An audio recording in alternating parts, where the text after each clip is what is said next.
So my name's Myrna Grawn. I'm Executive Director for the Canadian Association of Agri-Retailers, and I just really want to thank you all for taking the time to join us.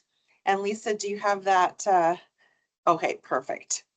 So we're going to be doing these Care Connect sessions. We started them last January. We're looking at doing them initially once a month, but it looks like they're quite popular, and we're wanting to bring more topics to you throughout the year. So keep watching for these. Our next one, or Lisa, what's the next slide? We're not quite yet, but so here we could introduce everybody, but yeah, perfect. So our care team currently, and you have most of them joining us today. Jordan Sisiwa does our marketing and industry relations.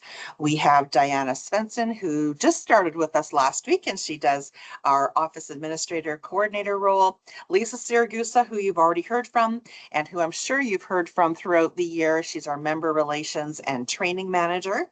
Tracy Shelton is not, she's on vacation this week, but she is planning conventions. So I'm sure you may have already run into Tracy over the last year in that capacity. And Juliana joins us just for the summer. She was our summer student, but is continuing on doing some of the member relations work with Lisa, updating lists, those sorts of things. We have our care board listed here, and you can see all of their names, but joining us today from the board is Mark Davey, as well as Lucas Bell, and we have Wes Arnfinson, are the three that are going to be joining us on this panel. Coming up right away is next month already, a month away, is the convention. So if you haven't had a chance to register for that, it's November 18th to the 20th. It is our 30th anniversary, and so celebrating 30 years as the CARE organization. And it's in Saskatoon with some really great speakers. And if you scan that QR code, you should be able to access the registration page on our website. So there's the Science of the Six Pack, which is the fun craft beer tasting event. We also have Vance Crow. He's one of our keynote speakers, Sean Haney, Justin Funk. We have a number of AI innovation, sort of what some of that looks like at in the ag retail space. And we have our 30th anniversary gala, our awards. So if you know of anyone you want to nominate for some of the awards, some of your colleagues and some of your retailers that you work with, as well as our auction. So that's some of the fun things that are happening in a month from now. Next week, we have Farm Credit Canada coming to us in this type of format. We'll have Sarah Dobson and Steve Joubert, and they're going to be talking about input financing, primarily for your growers, and some of the risk management and farm financial health. So that's going to be next week. And again, there's a QR code here that you can register. Plus, we'll be sending information out on that. Perfect. So we are gonna get into the session, but I just want to let everybody know again, this is being recorded. So for those who didn't make it, we'll be sending the recording out. This is an interactive session. We are going to get the gentleman to have a conversation with you at first, and then we'll have a Q&A a little bit later. So just some house rules, I guess. Keep your microphone muted unless you're talking. You can utilize the chat if you do have a question. But again, once we get to the Q&A part, feel free to put up your hand and I will call upon you to ask you to, or get you to ask your question. So I will now be quiet and we'll get on to the portion of the meeting.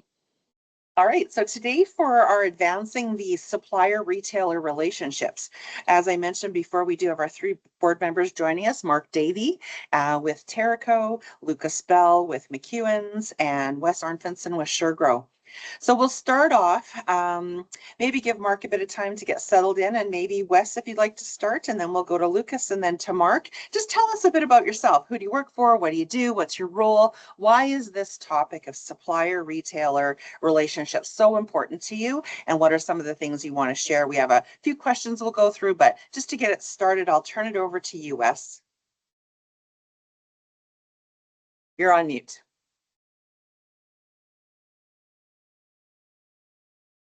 Can you hear me now? You bet. Wes Arnfinson from SureGrow Farm Services out of Shoal Lake, Manitoba branch. We have 13 branches in Manitoba here. I've been with the company 37 years. This past spring, and I've been managing the branch here for 24 of those years now, and I'm quite happy with the company and what I do for the company.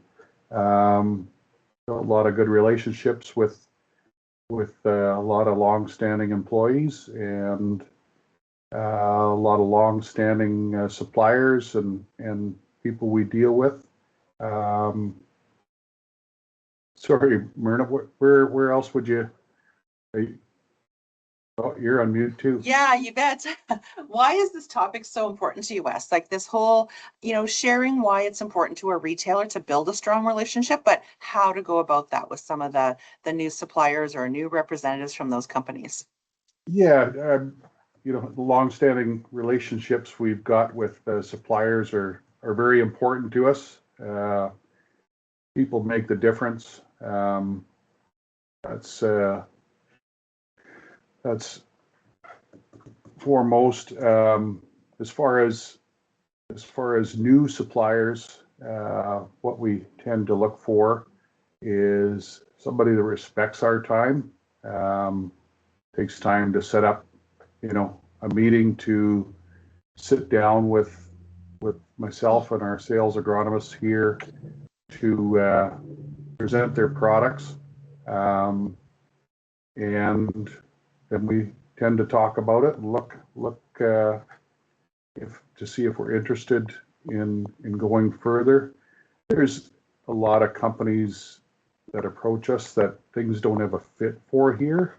Out of our 13 outlets across Manitoba, there are some pretty big geographical differences that when it comes to heat units and whatnot. Like, we don't grow a lot of soybeans here. We don't grow a lot of corn.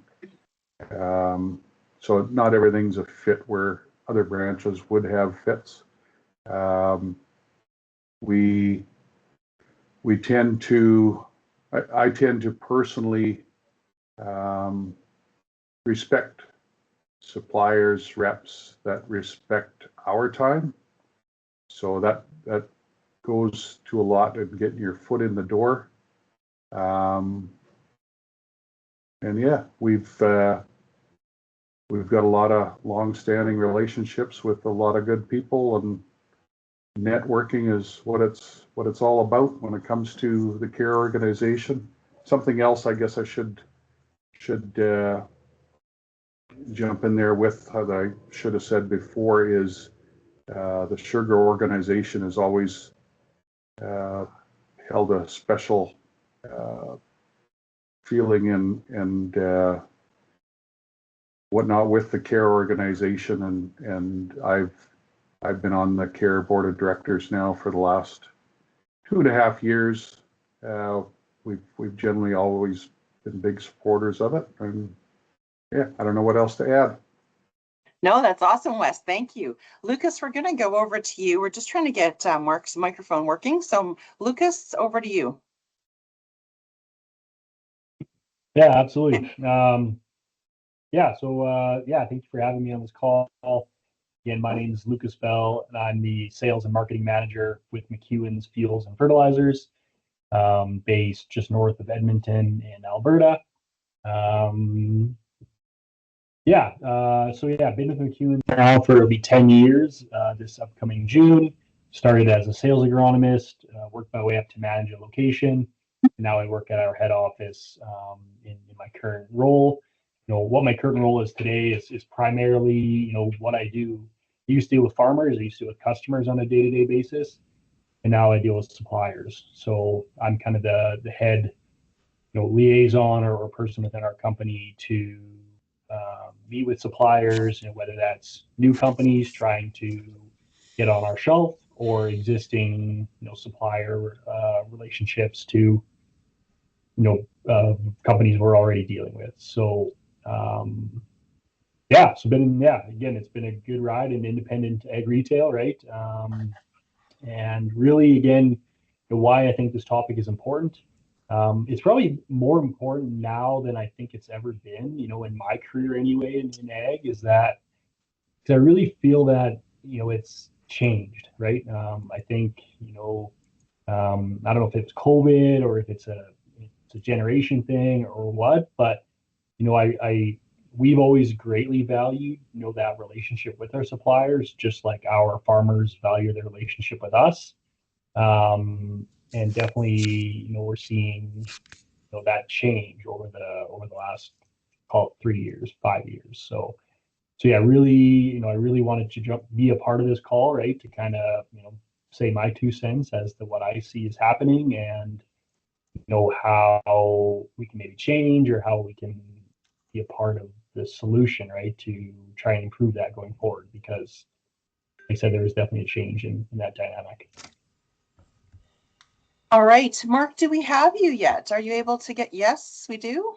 Can you hear me talk? Yes, Okay. yes. So it's really weird. I've been on Teams meetings since the inception of COVID in 2020. I've never had 1 minute's problem with technology with the Teams meeting. And today I can't even get my picture up, and it took me this long to get the mic to work. So I'll keep playing in the background here. But so yeah, I've been in the ag business for 40 years. So I've been around. I'm the old guy here. And if anyone's seen change in agriculture, it's certainly through my eyes, watching it evolve from precision agriculture to, biological stimulants, all this new technology, all this new wave coming towards us. It's somewhat intimidating, and as an old guy, I always go back to the basics of fertility recommendations for growers. And now that we've maximized our yields, what's the next chapter to grow more bushels on that acre? And I see this newer technology coming in, but we're really skeptical right now, and we're just not open to new technology as we were maybe a decade ago. Seeing the genetics coming through on some of the breeding programs are phenomenal. Like I probably put 200 hours driving combine for my growers this fall, and I seen soybeans hit 80 bushels an acre. Like, we're talking US yields. Now, we're not talking the whole field, but it's really paying attention to what new technology can deliver to us at reasonable expenses. And I have a lot of ideas towards this new wave of people that are calling on us at retail and so on, that I'm more than willing to share in the meeting here today. All Sorry, right. I don't mean to interrupt. Mark, do you want to try your camera now? I think I might have been able to enable you. But my apologies. Carry on. Yay, there you are. That's how old I am. And I do apologize. I think it was something on my end. So no, you're off the hook, Mark. No worries. So, all right. So we have these three really well-rounded perspective from across the prairies, at least, and a bunch of expertise in the room. So some of the questions, or some of the things that we wanted to share before we get into a Q&A later, is what do you want in a supplier? What do you want them to, what are some best practices, or what advice could you give them when they're approaching suppliers? I heard a little bit about it from you, but is there anything else you wanted to add on that? Can I be the lead on that question? Go ahead, Mark. As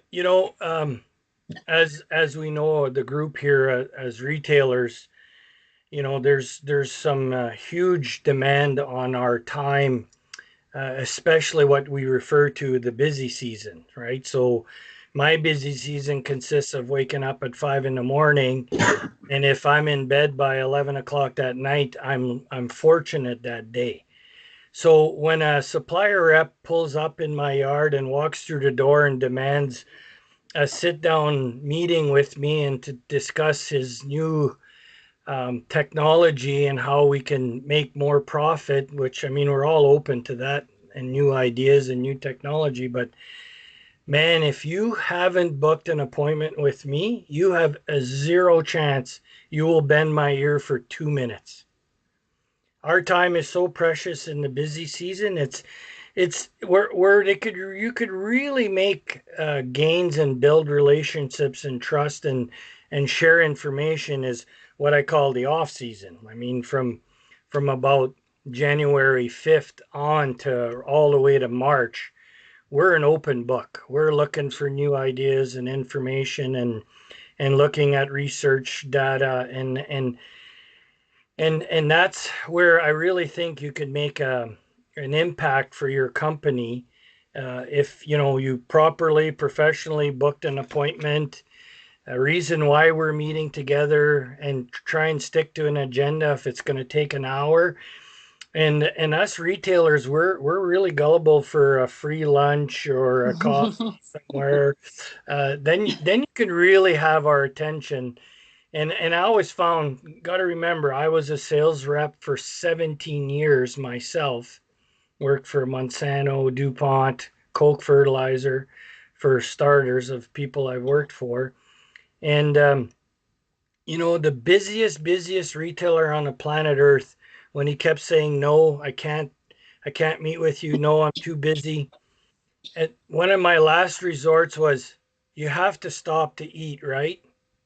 And they usually say yes. And I go, "How about I buy you lunch, you eat, and I'll talk?" And even in the toughest situations, you can always bend an ear when you plan on executing your sales pitch or your presentation by setting it up that way, right? So it's always booking in advance. The walk up to my door, I'll tell you right now, you'll have zero chance you will bend my ear for more than 30 seconds. All right, thanks, Mark. Is there anything you want to add to that, Lucas or Wes? Just to complement what Mark brought there, I tend to not have any respect for even my relationship reps and suppliers that I've dealt with over the years, and they know not to just show up unannounced. I've gotten over the years, I just don't have the use for that sort of thing. So it's best to call ahead and line up a meeting, and could be the start of a great relationship that way. But if we're not interested in product, don't keep pushing. You gotta feel those things out for yourself sometimes. If a person's not interested, they're not interested, but possibly down the road they could be interested. Lucas, anything to add to that? You don't have to. Yeah, I can exchange questions, but yeah, no, absolutely. Yeah, right. Because I think that's really, at the end of the day, right? We're a people industry, right? Agriculture it's a relationship business, and it's people deal with people, right? People don't deal with emails, right? And that's the thing that probably has frustrated me the most in the last couple of years, is that through COVID, it felt like it was an excuse to just rely on the digital world, right? To do business, right? We have all these fancy tools, and we have things like this that we're talking on right now with Teams and Zoom and etc. And it just felt like, okay, well, that's how we had to do business, and then it's just continued, right? So that's in our business, the companies that we have the greatest success with are the people we have the greatest relationship with, right? That take the time to come to my office and ask how my kids are doing, or ask what I'm doing on the weekends. They get to know me. I know them. We're friends, right? We have a relationship, and that's probably the secret. I don't think it's a secret, but secret to success for our organization and for me myself is that I want to do business with good people who at the end of the day I trust, right? Trust is another like massive thing in our business, especially with some of these new products that Mark talked about before, right? There's maybe a lot of skepticism or a lot of unknown. So if I don't trust you and I don't trust what you're selling me, or how am I supposed to then relay that to my sales team and my customer base, right? It's just not going to happen. So it takes time, right? It takes time and energy, but that's kind of the job, right? Is building those relationships, and it's not just an email once a year. It's coming to see me 5 times a year, right? Like the analogy that I've used lately, I also coach our sales staff and our young agronomy team, right? We have a team of 12 territory sales agronomists who are all under 27. So they're new in the industry. Oh. They're just trying to figure out their path in sales, right? And relationship building. And I've kind of equated it to it's dating, right?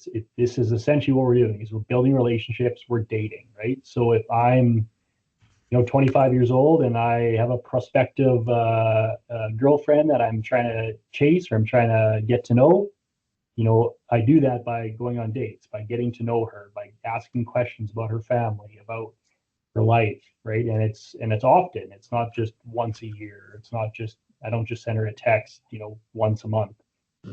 It's consistent. It's intentional, and it's more than just, oh, you can get half a bushel more an acre. That's not what it's all about. It's about people, and it's about relationships. So that's probably the biggest thing in my opinion. I've already heard you say, pick up the phone and call you so that you can book an appointment. So I'm just going to be this person who's not the executive director of care. I'm going to put on a hat that I've heard from suppliers saying, we phone them, they don't get back to us, they email, they don't call us. So how would they get on your radar in a respectful way so that you at least give them a call back and start that first date? Is it something that you do? Just say, no, we're retailers, we call everybody back? Or what is it when you're so overwhelmed, so busy, you don't know this person from Adam, or you've heard their product you don't know anything about it and you're not sure. How do they do that first step with you guys? Mark mentioned about our busy seasons. If I'm getting emails in May, per se, to try and set something up for something new, I may not reply back to that, but that's the only time of the year I would not reply.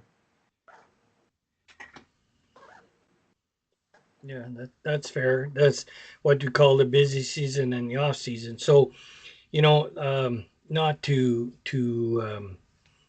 corral salespeople, but you got salespeople that came through the farming background where they went to university, got an education, and go back into the field as a salesperson. Well, those folks automatically recognize those seasonalities of our business, and they know better to try and have really high expectations at a really busy time of the year, to bend our ear on something they're trying to sell. So it's basically your success would be way more advantageous if you, like right now we're going in hydro season. I had the first anhydrous tanks leaving the yard today. I got good quarterback, so I'm not too worried here being at the desktop, but the anxiety is going to start going here pretty soon because we got one grower, he's probably going to go 24/7. So we're going to have a lot of long hours ahead of us. So, I mean, anyone coming to do a sales approach or anything, a new technology, I mean, he's got zero chance of getting our attention. So it's recognizing the times of the year in agriculture where we have time to listen and look at data, like Regis Karamana says, in God we trust, bring me your data. We always want to see what's going on, and the newer companies right now, that's where they got to start. They start building relationships, saying, hey, I got this new technology. We're working with different organizations doing the research plots and data plots, and we're gathering those. And that's what I expect to review here after Christmas, looking at some of the newer stuff that's coming in from like Tidal Ag Sciences, and there's always ATP's always got something new to sell, and a lot of those companies. So and you know what, if there's a fit, there's a lot of new seed treatments coming as well. And that's, that's the next step in agriculture, and understanding that and sifting through all that data. So again, recognizing, and setting up an appointment, sending a text saying, hey, I'm so and so, I'm going to give you a call here in the next hour just to discuss and bend your ear to see if you have time to fit me in your calendar and your agenda, and I would like to meet with you for 35 minutes and respect that time slot you've got. I mean, I actually have chem reps that swing in my yard and walk through the door and expect me to drop whatever I'm doing. It's just, hey man, I'm sorry. You gotta set up an appointment with me. I just can't. I guess maybe not everybody's in my situation, but time is a precious, precious commodity, especially in the busy season. Starting in January, we're all ears, and that's the time to set up any success for you for the upcoming growing season, and that's my biased opinion. Is there anything that else someone wants to add? Go ahead, Lucas. Yeah, I was just gonna say, I mean, you're talking about the type or the form of communication, right, to be most impactful. Again, I think that's going to look different for every person. Everyone has a different, if you take the disc training, right, everyone has a different form of how they receive and want to be communicated to, right? But I think about myself, right? I think it is texting, right? Like that, phone calls. I mean, to be honest, I don't love, right? Because again, you could be in the middle of 7 different things. Um, a text is like an email, right? It's like I'll get back to that when I have a spare second. So that's critical for sure. Yeah, absolutely. Wes, anything to add to that one? Oh, go ahead. Nope. No, go ahead, Lucas. Yeah, I just thought of this. So again, I think I'll go over it now. And same thing, right? Like when it comes to who you sell to and or who you want to approach and who you want to talk to. The other thing that again really frustrates me and it frustrates our organization is that a lot of supply reps always go after the low hanging fruit, right? It's like, hey, this person's close to me, they are close to the city, it's at the big location, and that's all they ever go to, right? I mean, Wes mentioned earlier, right? A retail organization of 13 retails, I guarantee 30% of those sites have probably never seen a rep, right? We talked earlier about some of us being inundated lots, which is good because maybe we're the decision makers. But again, if you want to have influence, it's usually going to those exterior locations, right? That never see anybody. So I don't care who you are, right? They never feel the love. So if you take that time with those, because they're further away or they're a smaller location, like you're gonna have way more success. So yeah, again, it's about who and how, I guess, you communicate to and talk to. Yeah, and at the end of the day, you're not the bad guy. Honestly, we need our supplier reps. We need their support. And I know this firsthand. If you're when you work for a company for 7 years and you do 5,000 complaints, you kind of learn from those complaints what went wrong. So you always get some of those tough questions. And if you have a really good relationship with the supplier rep, when he sees your call display come up, Mark's not phoning to visit and see how things are going or if you're going to the beach on the weekend. Mark probably needs help when he's calling. So it's not a visit session. Is, hey, can we tweak the rate? I'm having this problem here. What have you seen? Because they've seen 10 times more than you have. And then when a lot of growers call on you and ask for your advice, you're not looking at 1,000 acres. I'm personally looking at 50,000 acres. So I see a lot of stuff. I see a lot of stuff that's working. I see a lot of stuff that's not working. So again, it's depending and having that strong relationship that really makes you successful going forward. And it helps being old too, with all this gray hair. It helps.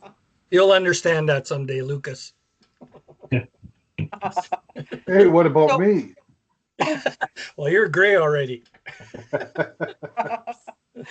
So building on that, so we were talking about new reps entering the market, but what now you sort of branched off, Mark, into some of those long-standing relationships with reps. Is there, and hearing that, you know, when I call, I need you to answer the phone. Is there anything else like that that helps you keep and build keep the relationships longer? Or if someone changes companies and they're now selling for a different color, different brand, it's like you're still gonna, you know, take that call because you've built that relationship with them. Any conversation around that, or does it matter to you?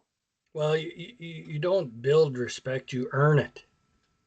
So that's one of the, I guess, the industry black eyes is you look at the turnover in our industry, especially the seed reps and chem reps are like it's like an ever revolving door.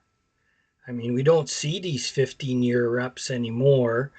Some of the companies have better retention with their people, but it's a problem. So if you've earned that respect and you're wearing a different hat, you're probably going to get some time from me to listen to what you're up to now, and what, how could this possibly benefit both our organizations. So you got to be open-minded to that for sure.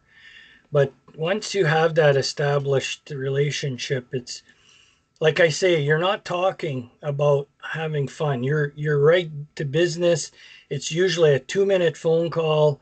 And then if the rep is a superstar, he usually phones 2 or 3 days later and asks, how did that work? Or how did that go? Because he's learning as well. So there's some really good professional folks out there, and there's some that's just learning the ropes. So it's a combination of everything out there. Wes, do you have anything to add to that? Any other advice that we haven't covered yet? Go ahead. Sorry. Yeah, just adding to it, I guess we've had a situation or two over the last half a dozen years where the reps going direct to our customers, and we've never met them whatsoever before, and the rep would come into our office afterwards and tell them, oh, so and so is going to order this from you or that from you. That doesn't work with us. If you're starting a relationship and we want you working with our salespeople to work with the grower. And a big pet peeve of mine has been virtual reps. If you're going to show, you know, a non-personal relationship that way, it will show in our sales. So I know I'm not going to mention any names, but it's just that's really reflected in our sales. Lucas or Mark, do you want to add to that? I know you guys are considered the trusted advisors to the growers. The growers have actually said that about ag retail. They trust you, and you want to be the ones that are telling them what they need, right, for their soil. You know their fields, you know what they've planted there, you know what's worked in the past, and so you know your growers as well, and you want that respect to be able to give them the information that they're looking for, right? I'm assuming. No, you're absolutely right. I mean, you know, they have a lot of trust in, and it all builds with the success you've had with the grower over the course of the different growing seasons and making those decisions. Like I'm convinced more than ever now that AI will never replace an agronomist scouting a farmer's field. I just can't see it. I just cannot see it happening.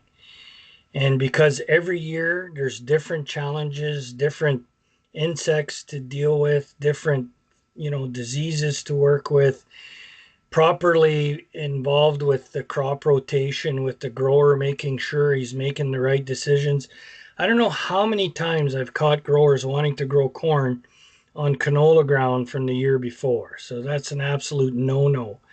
when it comes to corn production, and it's something that simple, just looking and being involved in the crop rotation. But yes, we've had a lot of companies that had grower reps, and then they have the retail rep, and the grower rep, is talking to our growers and the and not really cluing us in on what offers. There's always some offers direct with the grower, and not looping us in. And before you know it, they come back a month later saying, how did you convince my grower not to use my product when I had made an offer to him to do that? And then the simple answer is, did you loop me in that agreement that you had with the grower? I said, if you're going to have any success executing on a direct offer with a grower, if you're not looping in the retail, your success rate will probably drop by 75%. It's not always about the money. It's always about what's best for the farmer. And I mean, we just seen a big move with one of the companies now that have gone away from the grower rep, realizing that, we need to work with the retail, and they're going to have a lot of success going that way. It's all been done. Everybody's done that cycle. If you've been around as long as I have, you've seen it. Multiple decades of, well, let's go direct to the farmer and then we'll get it to pull through. No, if you don't have all parties in the loop, your success rate will drop dramatically. Lucas, anything to add, or anyone, before we move to opening up to questions from those who are here with us? No, I mean, I don't think so. I think the only thing that, we kind of talked about before that maybe hasn't been brought up is just that timing, right? Like, I mean, obviously the spring season is a big no-no, but really, I think understanding, knowing your customers and when they buy, right, and how they buy, right? Like, timing is everything, right? So I think that's vital, and it's different for every product, right? Like, I buy MCBA different time from when I buy Everest. Like, it's different. So it's really understanding your customer, right? Again, sales 101, like that's integral in all of this, is knowing what time of year to do business, essentially. Okay, awesome. So I think, Lisa, I'm not sure if you can help us, or like if everyone would like to turn on cameras, if you have, I don't know if there's questions in the chat, or actually just open up your mic, raise your hand with the thing there, and ask a question. There's nothing in the chat right now, but absolutely feel free to, if you're too shy to ask your question, to type it in the chat and I will convey it. But yeah, feel free to speak up now. So this part, yeah, is just sort of asking, you've got three experts here. They've shared information. Is there something specifically you'd like to ask them, something different or something in relation to what we've been talking about? Otherwise, I can keep asking them questions.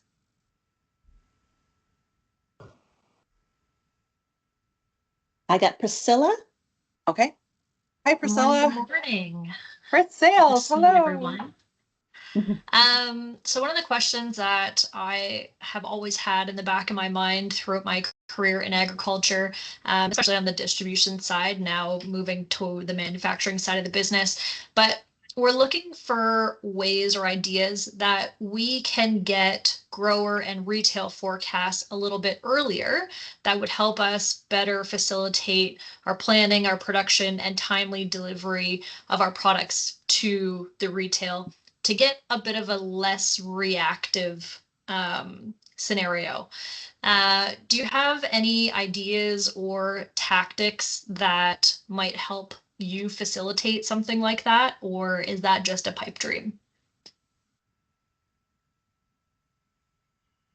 I can go first. Yeah. I mean, yeah, absolutely. Right. Like, I think, when we get in groups, right, there's can sometimes be a lot of pushback on that subject, right? Like, from the retail level, like, but for our organization specifically, I mean, again, it's kind of just, this is the world we live in now, right? And this is the market that it is what it is, right?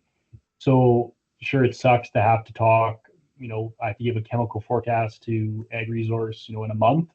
right? And half my guys have no idea what they're going to do, but it needs to be done, right? So that's something that we've taken the approach of, whether that's incentivizing it, right, internally, like, hey, you need to talk to your customers, you need to get something on the books, right? It doesn't have to be perfect, but it has to be something, right? We have to start these communications earlier and earlier.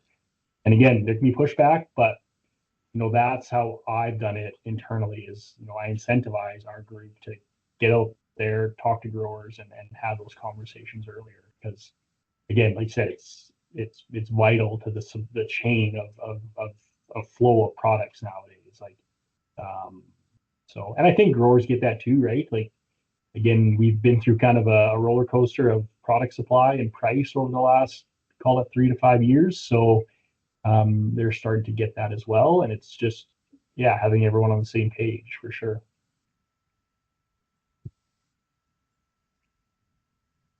Yeah, I think clear and careful communication, making sure that all shareholders are aware of what's required in the background for you to manufacture, distribute, and logistically be in position in time for the season, and making sure like the buyers of like Lucas and we have a buyer too, and I'm sure SureGrow has a buyer as well. They need to know or be aware of what's happening in the background and the reasoning behind why we need an earlier forecast, and what the repercussions are if there's no forecast. Is there lost sales? Is there lost opportunity? You got to understand the whole picture, and if that's clearly and carefully communicated, the execution for forecasting becomes a lot better. And I mean, we've already had 3 sit down forecast meetings for 2026 already, and it's happening right now. To be honest with you, it's happening right now. So I do Wes, have, go ahead, Priscilla, sorry, yeah. no, it was me, Lisa, but go ahead, Wes, if you had a response. Sorry. I was just going to add a little bit about, I'm all about being proactive and trying to know things before people are thinking. I've learned that with age, seems to make life a lot easier. So the question you asked, Priscilla, I'm all about that. I guess there is a limit to too early. But yeah. Priscilla, was that getting you the answer that you needed? I see one more question. Glenn has a question, but yeah, Priscilla, anything else? Were you happy with that, or an additional question to ask? Nope, that's great. I definitely appreciate the feedback from everybody. Awesome. Thanks, Priscilla. Yeah, so I was just going to say, yeah, Glenn's next, and then there's a question in the chat that I'll ask once Glenn is done. So go ahead, Glenn. Yeah, it was more of a comment than a question, and I just wanted to agree with what the panelists had to say about people coming in at the busy time of the year and showing up unannounced. And I've been both in retail sales as well as being the salesman, and can certainly agree with that. If you're busy, you just have no time to talk to people. Thanks, Glenn. So the question that I have in the chat, all right, is so specific to my business, which is EcoT. How can a biological biostimulant product give you the confidence to consider the possibility beyond reps being there at the right time? What should they bring / support to help decisions other than lunch? $1 million? I don't know. Go ahead, gentlemen. So right off the hop, like that's the new space in agriculture, to be honest with you. So what's next? They talk about AI. I think the new space in agriculture is biostimulants, biologicals, and I don't really think everyone's got that dialed in yet. And we're, as old guys, we're always a little bit skeptical when new stuff comes around. And ever since that decision that was made by the government, where they enforced caveat emptor, where it became nothing had to be proven anymore, or did multiple millions of dollars of research. It just became a buyer beware, and we kind of became a dog and pony show like the US for many years, where someone would come in and sell a wonder product. I could name several top of my head, and likely not never get a sale again, but they only need one grower out of 20 to make their budget down the road. So bring us your data, bring us your research. If you really want have a product that truly delivers consistently, yeah, obviously it's a little bit tougher to, like Wes said, we have big geographical conditions. So what necessarily works for me in the Red River Valley doesn't work for Wes up in Shoal Lake, and probably in Lucas. So again, it's regional differences and recognizing, different soil types and different weather conditions, and recognizing how your technology can increase yields and obviously return on investment. So again, showing us your data. Obviously local data would have more impact, replicated data, and that's a great starting place. And usually one of us can come up with, I got a grower who just loves new technology and just, loves to work with new information, and start up, with that opportunity. And it's small baby steps to become successful. If you do it right and the technology works, the information is sound, replicated, your success will be a lot better going forward than just showing up with a fancy brochure. We have one more question showing, but Lucas or Wes, do you want to address the one that Lisa read to us at all? Or Yeah, share anything? something new like that. I'd definitely be interested in seeing some of your data.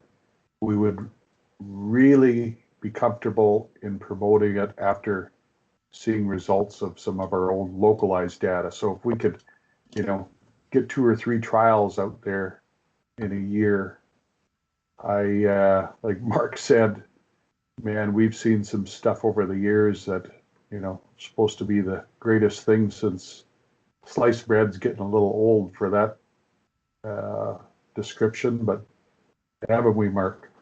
Yeah, we sure have. We sure have. Yeah.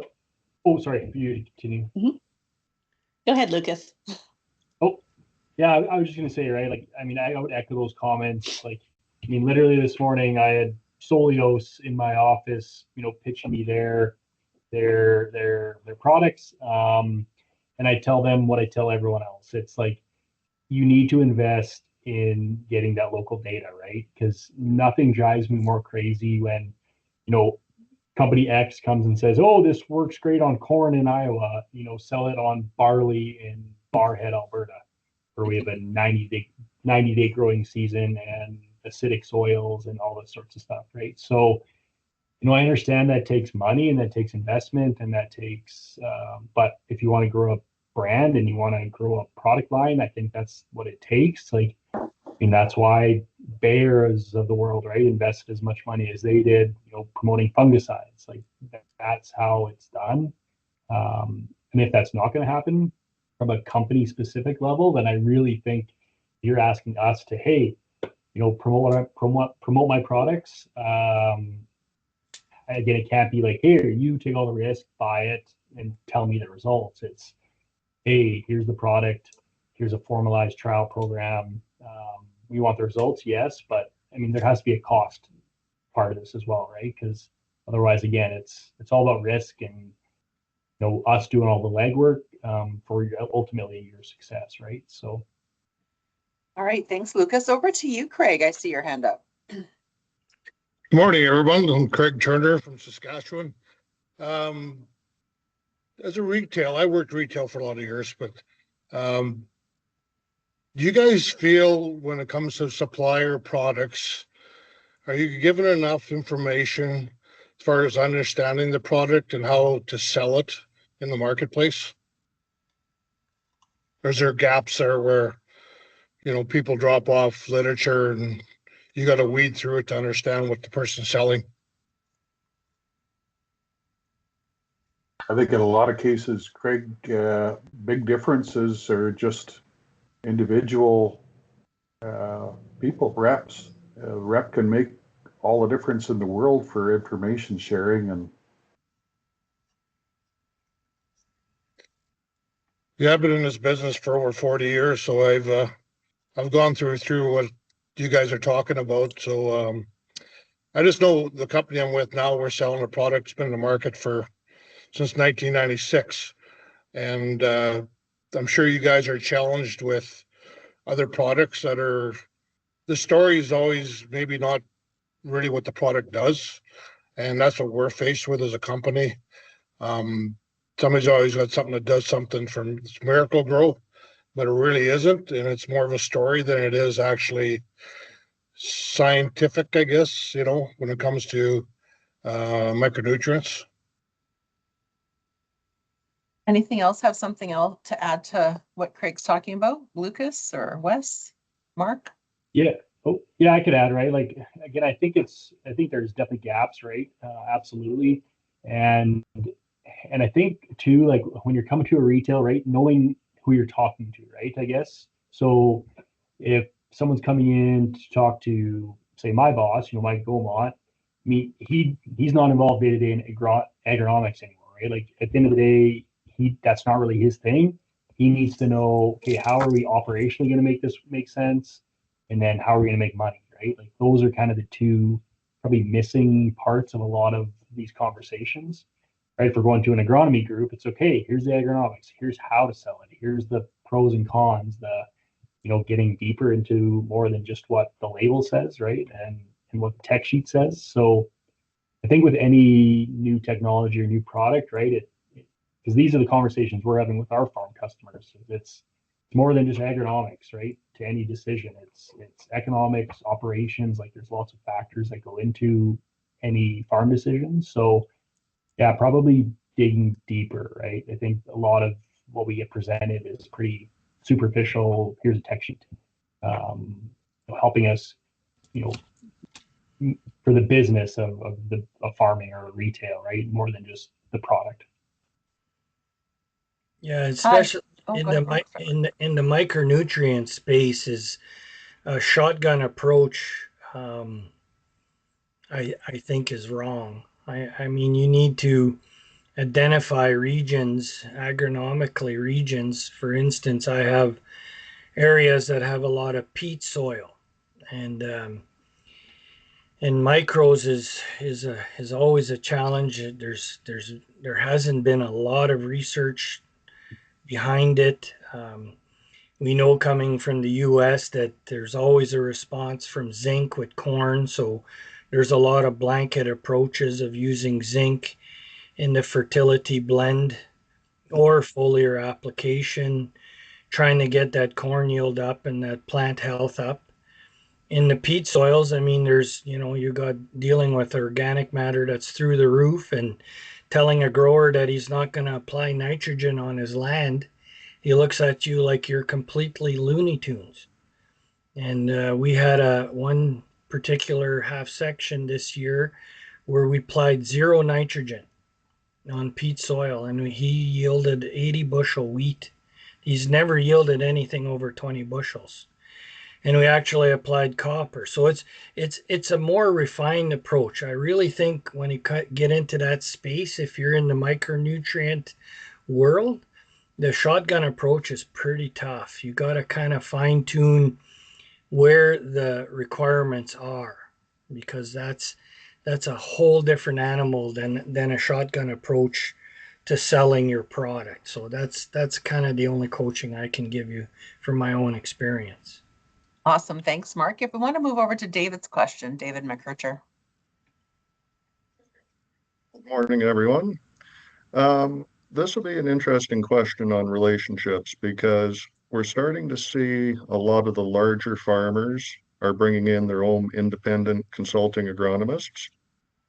And while you can have a good retail with a producer and you can have a damn good producer rep, all of a sudden you get this consulting agronomist in there, and maybe they came from Syngenta, maybe they came from Bayer, maybe they have their own personal biases, but it really starts to make the relationships more convoluted. And we're seeing this as the farms get bigger, the producers get bigger.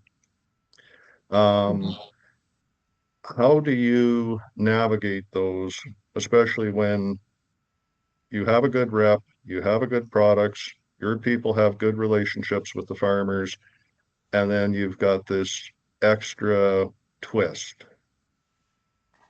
Not going to give you guys an easy one to go out on. No, that's actually something I deal with every day. I mean, when you're scouting that many acres, you're going to run into that. The grower, there is a perception out there, guaranteed, that, and this is the sales pitch Hello? from. Can you hear me? Hello? Yes? Yeah. Yeah, someone's saying. Hello? Somebody just they can mute their Hello? microphone. Yeah, see if I can- please. Is that I'll see if I can find them. Okay. So they're the private agronomists, there's a lot of them out there. I mean, I run into them weekly. There's a few odd new guys coming out, but there's a lot of those private consultants where the larger grower has hired this expert agronomist who's doing soil fertility recommendations, doing the field scouting, and telling the grower or giving the grower some of the recommendations. I found in the past decade, the really, really good private consults are phoning me. They're calling me, and we're not negotiating. We're discussing, what's happening on this farm. What are the goals of the grower? Because the grower still needs us, still needs our services, still needs our custom application. He still needs supply.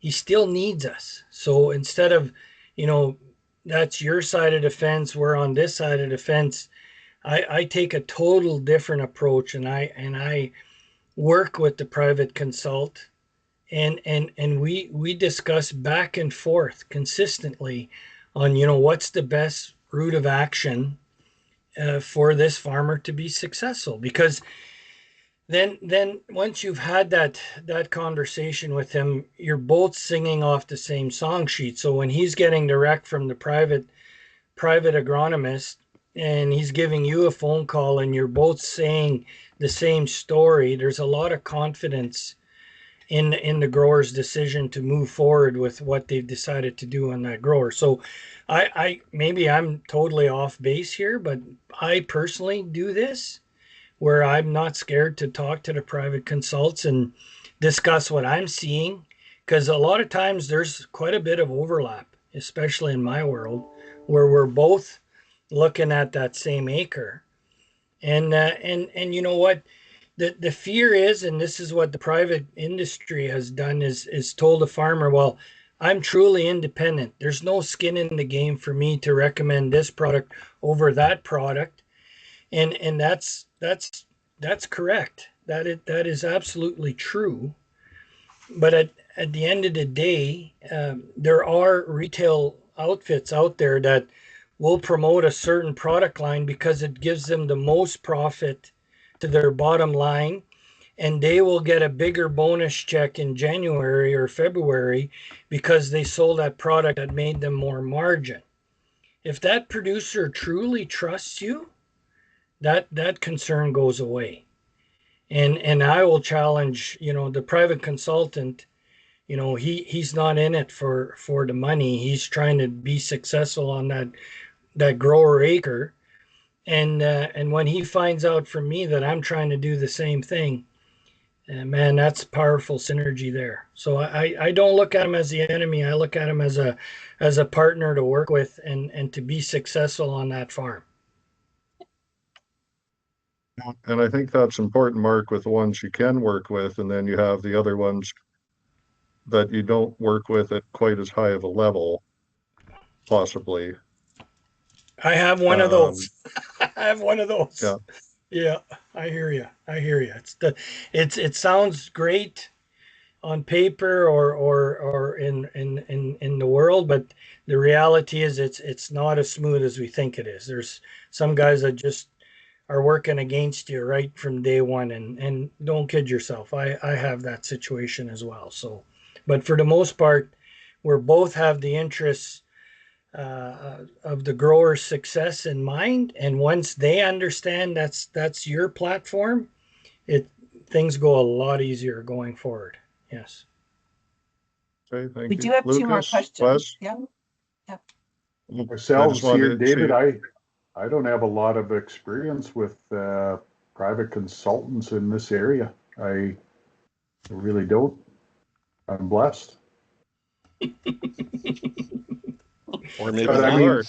mean, if we did, you know, we'd definitely want to work with them. And like Mark said, I'm sure there's just like individual people. There's going to be good ones. There's going to be bad ones. But anytime you can have a good relationship with anyone, it's good for everyone. Thanks, Wes. Lucas? Okay. Yeah, I mean, at the end of the day, I mean, again, we don't have a ton up here. We're smaller farms, right? North of Edmonton, our average farm size is 2,000 acres, right? Like we're not quite in that scope of Southern Alberta or Southern Sask yet, but the ones that we do deal with, I mean, to be honest, I actually feel like they're less knowledgeable on a lot of this new technology, right? Like I feel like an independent agronomist really focuses on like fertility management, you know, the whole like variable rate technology that's really big. I mean, they're selling Pioneer seed, blah, blah, blah, right? So when it comes to products, you know, like a biostimulant, like a new herbicide, I don't feel like they're as, in our area anyway, as dialed in. Like, again, I've had a lot more, it's like us educating, you know, it's instead of one person at the kitchen table, it's now two, right? And you're kind of educating both of them on, okay, this is the merits of the product, this is why we should try it, et cetera, et cetera. And then, you know, in some situations, they can actually be an ally because they're going to probably pay closer attention to it that year than say the farmer would if it's doing a trial or something along those lines. So yeah, I think it's just again working with all parties, right? Retail, company, agronomist, farmer. It's just another person at the table in some of our instances. And just to say, from a care perspective, our board of directors did talk about this at our last board meeting in the spring, and we've created a category of membership for those independent agronomists. If they want to be part of care and work collaboratively, they were very open to that opportunity as well. I do see a question from Simon. So I know our time is essentially up, but if we have a couple more questions, put them in the chat and we'll get back to you, but we'll turn it over to you, Simon. Yeah, thanks. I think there's a couple of good questions in chat as well. I appreciate the extra time and the answers you guys are providing today for sure. I just want to circle back to my initial comment and what you guys suggested about that. When we're talking about trial data, I mean, obviously I understand the practicality of wanting to see some proof in the pudding for sure. So how do you want trial data presented? And what I mean by that is, do you want to see a full 12 to 15 page agronomy report of the site and every treatment and everything else? Or do you guys want to see more of a visual distillation, say over 2 pages, for instance, which shows the treatments and outcomes? Where do you guys sit in terms of the depth of information that you'd like to be provided? Thank you. Well, I would say it doesn't have to be that in depth. Absolutely, it just has to be local, right? Like I think that's the biggest thing for us. And whether that's small plot, whether that's large scale, like I mean, there's again pros and cons to each of those, but it just has to be local, right? Like I don't want to see results from Swift Current, right? It's just that at the end of the day, it actually doesn't mean anything to me. So, yeah, it just has to be local, right? Or local-ish. Close. Yeah, Yeah. and I think the structure of the research too, like a side by side is fantastic, you know. But I often think about, you know, you can have 10 side by sides within 100-mile geography, and out of the 10 side by sides, 3 of them are a win, and that's the only 3 that you show. That's what I call the Hollywood effect. You know, sugarcoating the results of your technology, and only sharing the information that is a win for you, and not, you know, sorting through that data and not showing the losses, and that's where, you know, things get a little bit you know, dangerous, is the reputation of the company making sure that he's sharing all of their data. And most companies are pretty agronomically astute at providing that information. Wins, losses, or ties, they're showing that. A side by side is great, but honestly, a replicated trial, a 2-page summary has a lot of weight. And that's my my feedback. All right. Well, I really want to thank everyone. I see 2 more questions from Mike and Priscilla. So what we're going to do is get back to you on those ones. And we just do want to keep our time in mind. And so I want to thank Lucas and McEwen's, and Mark with Terraco, and Wes with SureGrow. I want to thank both you and your companies for allowing you to come and share your opinions and your perspectives. We really, truly appreciate that. I want to thank you to the 27 people who joined us today. This is fantastic. And you'll be able to see these guys at our convention if you want to come November 18th to the 20th. We're going to be doing more of these, bring in some experts, so you have this opportunity to engage with them. And our next one is next Thursday, and it's going to be, as we've said before, with the Farm Credit Canada group, talking about financing for inputs. So again, thanks, Lisa. Thanks, Jordan. Thanks to the team for doing the behind the scenes work. And I truly appreciate this time together. So have a great day.